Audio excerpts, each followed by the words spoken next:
The unexpected war in the galactic combat arena. War wasn't chaos. It was sport. A place where elite soldiers trained and tested their skills. Not with real bullets, but with high-tech simulations. The strongest species came to prove themselves.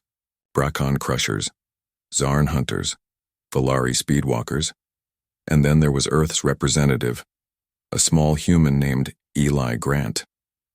When Eli entered the arena for the first time, whispers spread across the crowd. He's tiny. Is that a child? Did Earth send a joke? Eli didn't respond.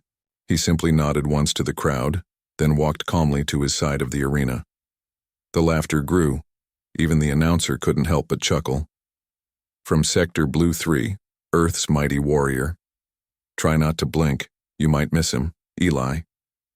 Stood across from his opponent, a Bracon named Groth, 7 feet tall, muscles like steel cables. The crowd roared. Groth grinned. I won't hurt you, little man. I'll just break your bones gently. Eli looked up. You'll try. The bell rang. The match began. Groth charged. Eli didn't move. The Bracon raised his arm, ready to slam. But before he could strike, Eli vanished. A blur. A twist. Groth staggered. Something hit his ribs, then his knee, then his shoulder. Before Groth could process what happened, he was on the ground, face down, defeated. In less than 10 seconds, the entire arena went silent.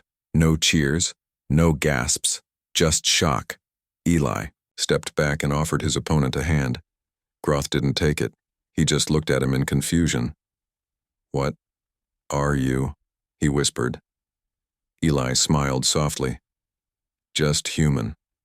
That night, his name went viral across galactic networks. Earth's weakling? Or Galaxy's ghost? The small one who moves like death. Still, many called it luck, until the war began. Without warning, a species called the Vorthon invaded the outer systems. They didn't speak.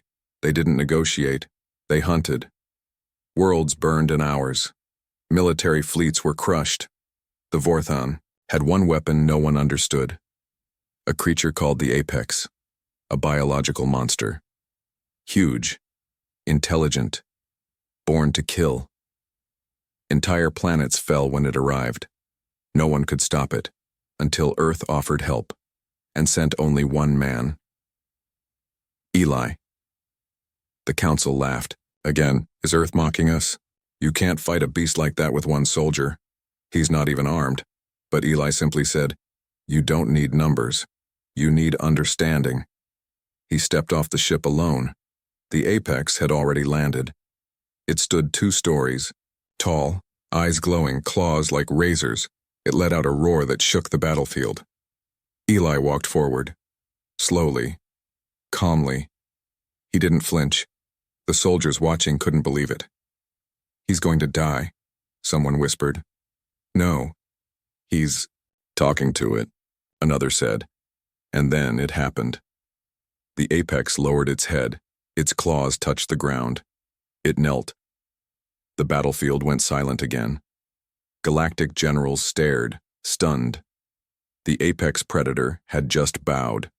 To a human, to Eli Grant. Eli turned and walked, back saying nothing. When asked later what he did, he simply said, you don't always beat monsters by being bigger. Sometimes, you just have to remind them who you are. And from that moment on, no one laughed at the human, because now they knew. The galaxy's strongest didn't kneel for power. They knelt for something greater. The Apex memory after.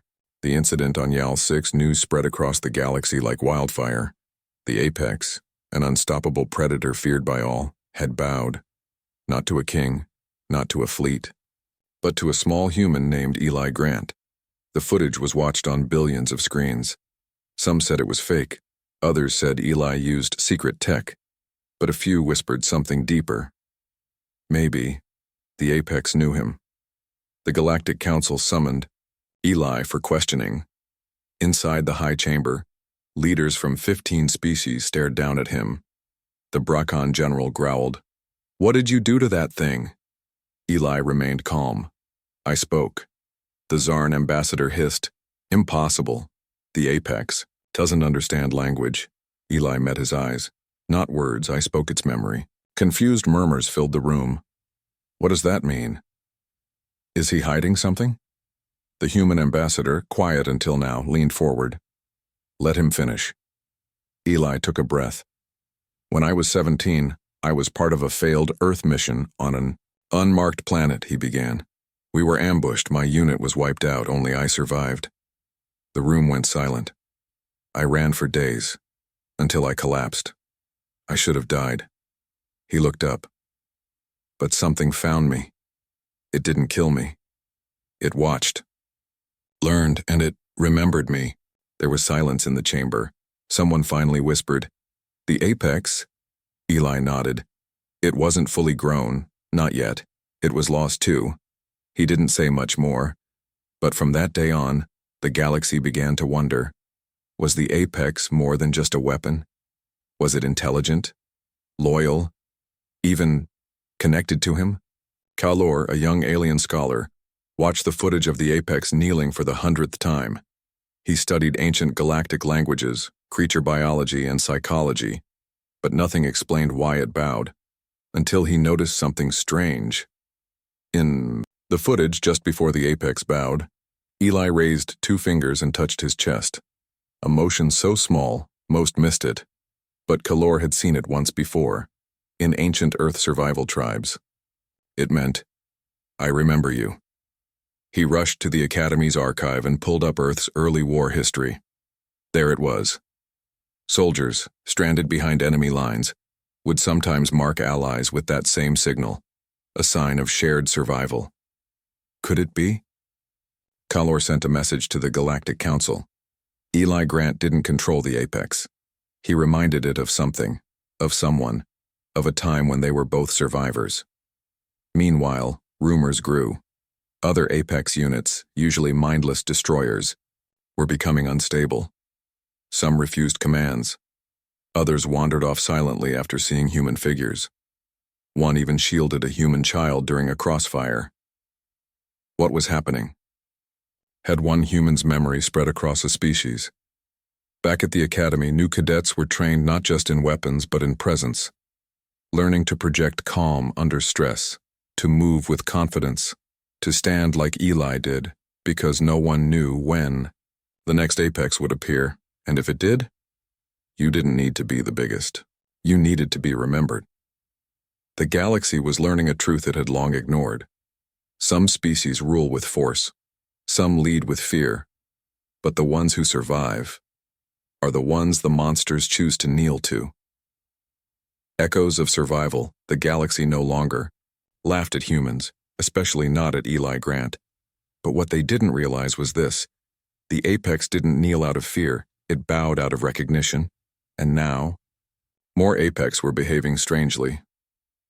On the war-torn planet of Varix 5, a group of Vorthon hunters released another Apex into battle. It tore through defenses. Armored tanks were shredded like paper. Drones destroyed in seconds. But then, it paused. In the smoke stood a young human medic named Maya Quinn. She was terrified, frozen. She couldn't run. The Apex approached, eyes locked on hers, and then it stopped, sniffed the air, tilted its head, and it walked away. No roar, no attack, just silence. The medic lived. The footage spread, and whispers grew louder. Are the Apex remembering humans? Back on the Galactic Council's main station, scientists and commanders gathered in secret. A question burned through every conversation. What if the Apex weren't created to kill, but were changed later? Some believed the species once had intelligence, emotion, memory, and humans, through raw survival, had unlocked something ancient inside them. Kalor, the alien scholar, kept digging. He found old data buried deep in Human Exploration Logs Project Horizon 7, a forgotten Earth mission redacted. It matched the location Eli once described, the jungle planet where he survived. Kalor filed an urgent report. Eli Grant may have imprinted on the Apex species, not through tech, but shared trauma. It was a theory no one could prove, but no one could deny it either. Eli, meanwhile, stayed quiet. He never gave interviews, never bragged. He kept training alone in silence, but Maya Quinn sought him out. She found him on the practice deck, moving through combat drills. "Why did it leave me alone?" she asked. Eli stopped. "Because you didn't flinch." She shook her head. "I didn't move because I was scared," Eli replied. "Exactly. Fear is real. And Apex, no real." That night, Maya wrote in her field report, "Humans don't control monsters, they survive beside them, and sometimes survival leaves a mark." New missions were launched, not to destroy the Apex, but to study their reactions to humans. Some results were shocking. One Apex refused to attack a base flying an Earth flag. Another circled a crashed human pod for hours, then left food beside it. A third defended a human orphan from its own handlers. The galaxy, once proud and loud, grew quiet in thought. The biggest creatures were responding, not to strength, but to something else. Shared pain, shared fight, shared memory, and at the center of it all was a small human who had once vanished in a jungle and came back with fire in his soul. As more Apex bowed, a pattern emerged. Only to humans, never twice to the same one. As if searching for that one spark they remembered. Some called it instinct, others called it a glitch. But one name began spreading across stars: the survivor's flame. And while diplomats, scientists, and generals argued, one truth remained: monsters don't bow to size, they bow to something deeper. The survivor's flame, it was no longer just a story. It was now a pattern.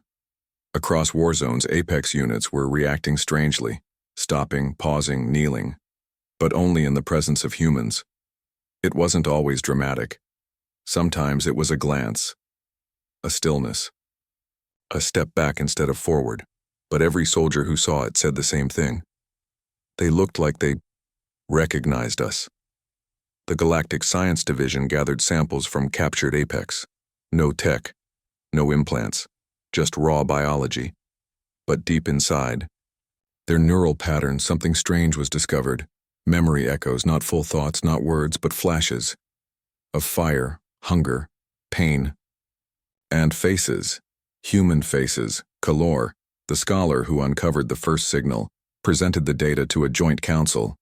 He spoke slowly. "This isn't programming," he said. "It's recognition, trauma stored like instinct, passed down." Some scoffed. "You expect us to believe war beasts remember humans?" Kalor nodded. "Not all humans, just the ones who stood in the fire and didn't break." Back on Earth, the United Defense Corps issued a strange order.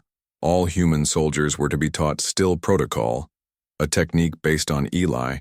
Grant's actions: do not run, do not attack, stand, let them see you, because sometimes that was enough. In the field, it worked. A young human officer named Rai Patel faced an Apex during an ambush. His weapon jammed. The squad ran, but Rai stood his ground, shaking, breathing hard. He didn't speak. He just placed 2 fingers over his chest, like Eli had done. The Apex stopped, growled, and turned away. Rai survived. That footage went viral across the stars. Another human, another flame. And soon the symbol appeared everywhere. A new patch worn on armor. The survivors, Flame Eli Grant, still silent, was summoned again. The council wanted answers. "Why you?" they asked. Eli looked tired, older. He answered with only a few words. "Because I didn't die. And they saw me survive." It wasn't magic. It wasn't control. It was respect, earned in pain, seared into memory, and now passed through the blood of beasts. Even alien species began training in human tactics: calm under chaos, endurance over power, quiet strength. Because the Apex didn't fear loud voices, they bowed to those who endured. New cadets no longer mocked Earth. Now they studied human war logs like holy texts. They quoted Eli Grant. They practiced still protocol, and they whispered legends. The one human who knelt to no monster. So, the monsters knelt to him. The war was changing. The battlefield was no longer about who had the biggest gun. It was about who could be remembered, and in every apex encounter, hope sparked when a human stood still. Because maybe, just maybe, this one would carry the flame. The kneeling beast. The battlefield on Naros 3 was quiet. Too quiet. 12 squads had gone dark. No survivors. No signals. All signs pointed to one thing. An apex was loose. And this time, it wasn't just wandering, it was hunting.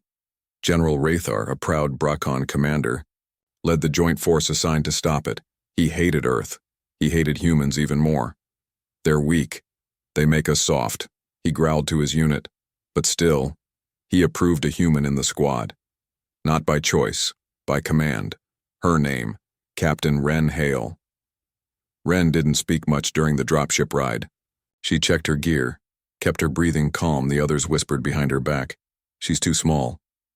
She won't last a second. She doesn't even carry a heavy weapon. But she heard none of it. Her mind was focused, because she had read the reports, and more importantly, she had watched the footage of Eli Grant. The ship landed in ruins, burnt-out buildings, scattered metal. Silence. Then, a low growl. The apex stepped through the smoke, bigger than any seen before. Dark scales, glowing red eyes. Each step made the ground shake. General Rathar raised his cannon. "Fire on my—" Wren stepped forward. No, the squad froze. The apex didn't charge. It watched. Wren slowly raised 2 fingers to her chest, the symbol of the survivor's flame. She didn't move, didn't blink, didn't even breathe loud. The apex growled again, louder, closer. 1 step, 2 steps. The squad panicked. A Talarian shouted, "She's going to die!" But she didn't. The apex stopped only a meter from her, looked down, and then it knelt. The entire squad gasped. General Rathar dropped his weapon. For a full minute, no one moved. The apex simply lowered its head, waiting, acknowledging. Then, as silently as it arrived, it stood and walked away. No blood, no attack. Just a moment, a silent message. Afterward, General Rathar approached Wren. Still shaken, he asked, "What? Are you?" She looked him in the eye. "I'm human. We don't chase respect. We survive until it finds us." That single encounter became legend. Not for the battle, but for the moment the strongest beast in the galaxy knelt to a human. Again. News spread like fire, the kneeling beast. Second human, second flame. Across alien worlds, statues of apex monsters now stood with heads bowed, not in fear, but in respect. And something else began happening. In training arenas, young cadets, alien and human, began kneeling together before exercises, not as weakness, but as unity, a ritual, a sign that said, "I see you, I won't break. Let's rise, together." Some still mocked, but those who saw it, those who felt it, they knew the truth. The apex didn't kneel to power. They knelt to the flame that wouldn't go out, and Earth had carried that flame through every storm. The flame that wouldn't die. The event on Naros 3 changed everything.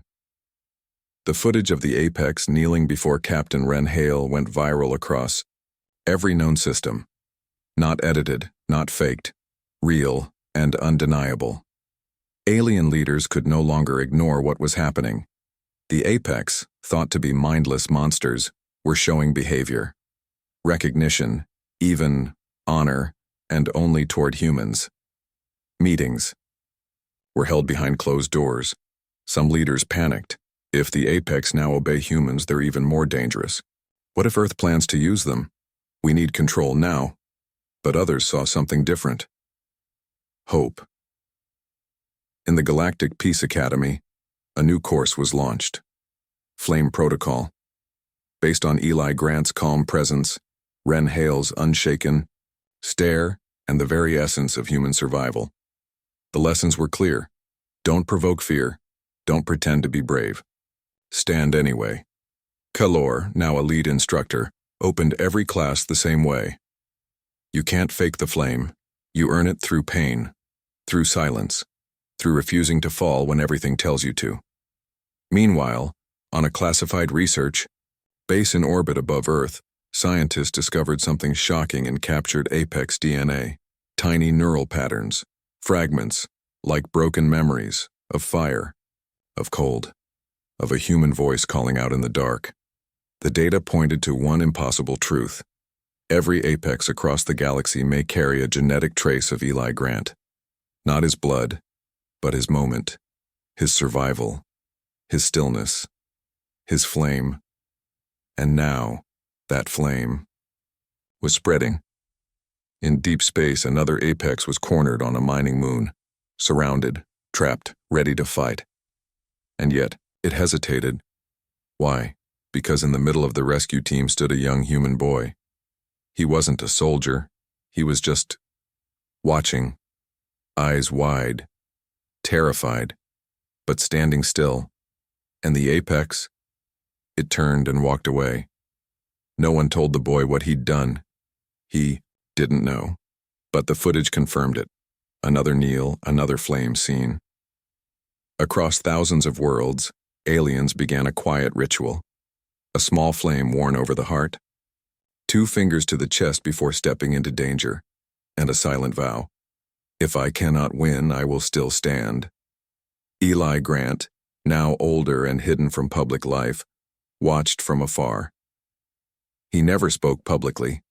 He never wrote a book. He never gave speeches.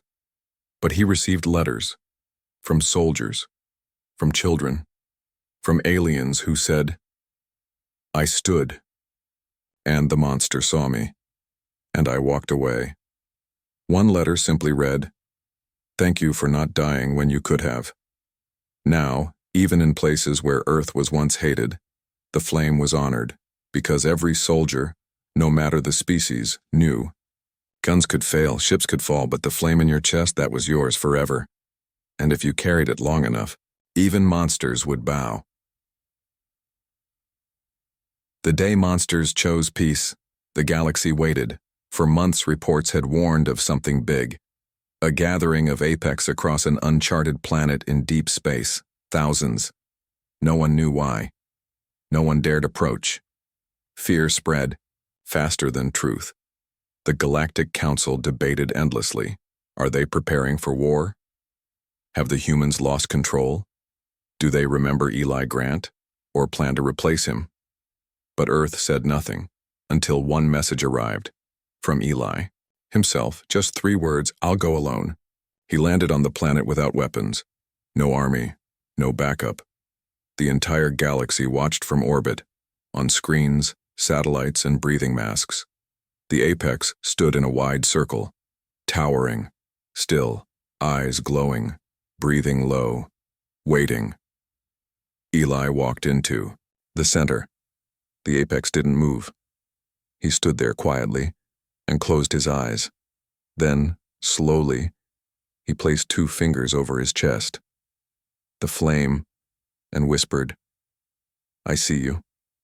One apex stepped forward, twice his size, covered in scars. Its jaw opened, letting out a low, guttural sound, but not a roar. A call, and slowly, one by one, every apex on the field knelt. No violence, no threat, just a choice. A gesture that meant, we remember, we survived, we choose peace. Back on the Council's main station, no one could speak, not even the Bracken generals, not even Earth's own ambassador. It was too big, too real, too true. Eli returned days later, tired, quiet, but alive. When asked what happened, he simply said, they never wanted to destroy, they just wanted someone to understand. After that day, the war stopped, not because the enemy was gone, But because the monsters had chosen peace, across the galaxy, a monument was built. Not a statue of Eli, not a weapon, not a soldier, but a circle of apex, all kneeling. And in the center, a small stone with no name, only the symbol of the flame. The plaque beneath read, "This is what strength looks like." Not in fists, but in standing, even when standing alone. Schools began teaching the flame standard. Military academies made still protocol-required training, and every species, no matter how proud, remembered, monsters kneel for no one, except the ones who already stood through hell. As for Eli Grant, he was never seen again. Some say he retired to Earth. Others say he walks quietly among the stars, still watching, still listening, still carrying the flame. But one thing is certain. Siamwen. Day, the strongest creatures in the galaxy chose peace. They chose it for one reason, because a small human reminded them, even monsters can heal, if someone's willing to stand long enough for them to remember. The end.